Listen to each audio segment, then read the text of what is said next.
Hola a todos.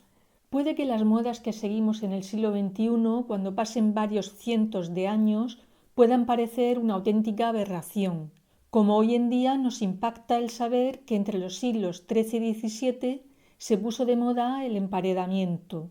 Este consistía en encerrar a una persona, generalmente de manera perpetua, en un espacio sumamente estrecho y completamente cerrado.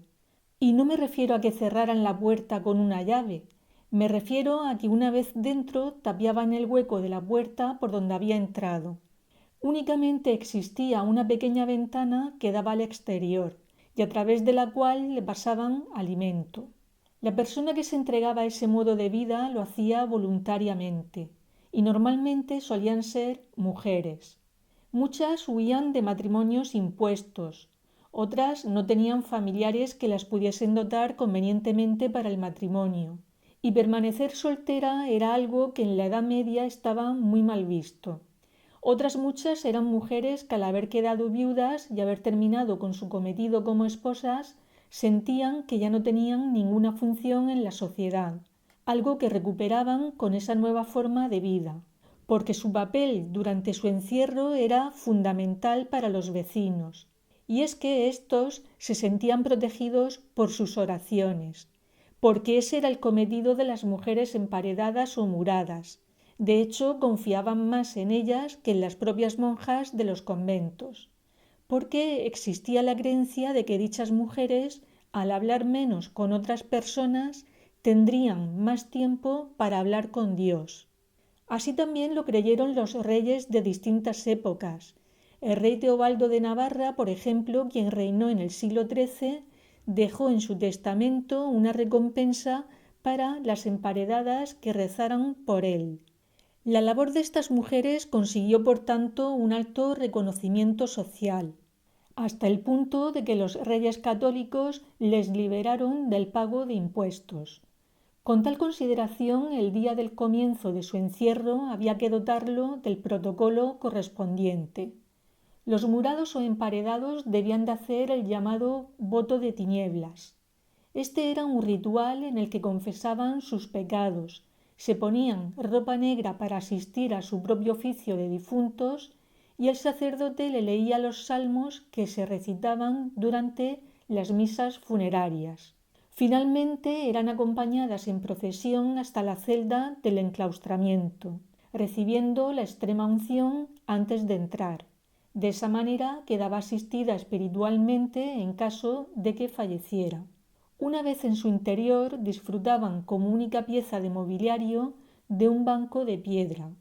Aunque esta forma de vida era voluntaria, no a todas las mujeres que lo deseaban se les permitía. Había que cumplir una serie de requisitos. Lo primero que se tenía que hacer era presentar una solicitud al obispo local, y era entonces cuando éste comprobaba que la candidata tenía suficientes medios económicos como para mantenerse a sí misma. Para acreditarlo, la interesada o bien sus familiares debían entregar dinero, tierras o bienes en obras de arte. Aun así dependían de la caridad pública, porque si nadie se acercaba a llevarles el plato de comida, si se olvidaban de ellas, éstas morían. Estos habitáculos se podían adosar a edificios civiles, puentes, cementerios.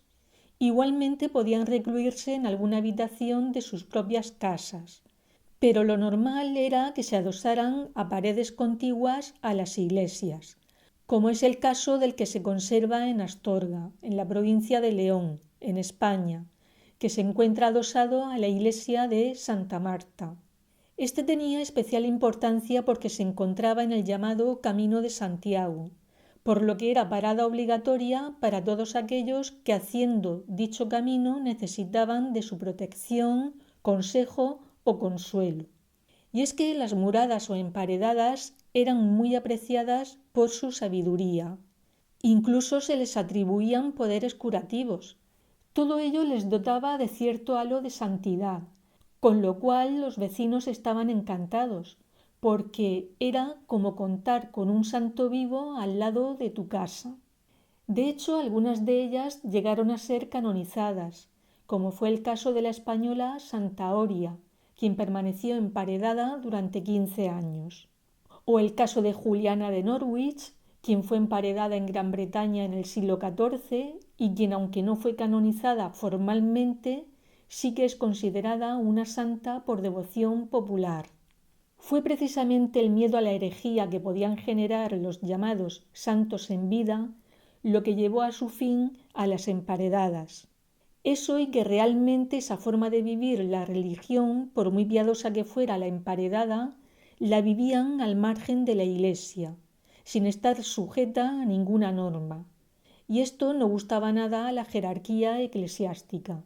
Así que la Iglesia comenzó por restringir el número de visitas a las emparedadas, hasta que en el año 1566 el arzobispo de Valencia, Martín Pérez de Ayala, prohibió a sus clérigos administrarles los sacramentos, excepto el sacramento de la extrema unción.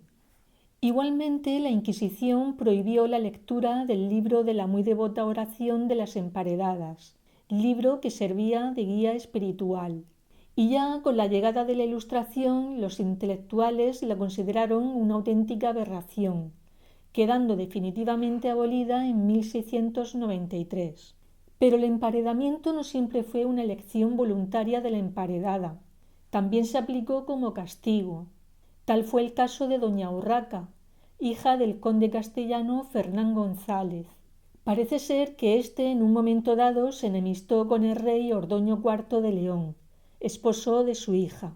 Este sería obligado a huir, y el conde, para vengarse, no tuvo ningún reparo en recluir a su propia hija en el llamado Torreón de Covarrubias hasta su muerte. Y es que realmente el emparedamiento surgió como un castigo en la antigüedad romana, un castigo que se imponía a mujeres por sus faltas y delitos cometidos, como fue el caso de las sacerdotisas vestales. Estas eran las encargadas de que el fuego sagrado no se apagase, y a imitación de la diosa Vesta, a dichas sacerdotisas se les exigía virginidad, por lo que la pérdida de la misma conllevaba el castigo de emparedamiento. Algo parecido a un empaderamiento sufrió doña Ana de Mendoza, más conocida como la princesa de Éboli, y a quien el rey de España, Felipe II, confinó en una habitación de su palacio de Pastrana, en Guadalajara.